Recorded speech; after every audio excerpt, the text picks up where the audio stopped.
So the term that I saw being used a lot during the 2008 crisis, and I remember it primarily on the bank side, was this idea of material adverse change that really meant nothing when you read through the contracts until there was a massive collapse right in the system, and then all right, this will work for that. Is that something that you're seeing used, or was that to a certain degree? Yeah, but you're right again, right? It's on the bank side, you know, a default, let's say, for the borrower if there's a material adverse change. And what does that mean? You know, in the last 5 to 7, you know, however many years when we've been on this incredible run for real estate, it's meant absolutely nothing.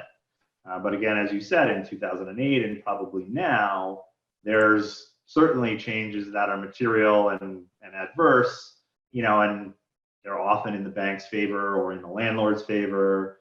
And so those parties are certainly looking at those types of clauses. But again, they have to work with their borrowers or their tenants because, you know, the last thing that they want to do, and as happened in 2008 when there were a whole bunch of foreclosures and banks didn't know how to, you know, operate these properties. And so, I don't think banks are in the shape and lending like they were back in 2008. So I think that's another reason that it seems like, along with the human element, you know, folks are trying to work together, you know, and stretch out the rent payments and put them on the back end, or, you know, that kind of thing. Right, and there's been a little bit more federal support as well of banks this time, hasn't there? That absolutely, they're not being arm twisted into marking assets to market and recalibrating or reappraising everything, and et cetera, et cetera. Tell me something about that, why it looks a bit different from last time. Yeah, and I think that a lot of that has to do with the fact that the banks are not in the shape, right, that they were in 2008. This is not an environment where banks were just going crazy anyway. Banks were much tighter. You know, there's Fannie and Freddie, the agencies. You know, there's a lot more relief.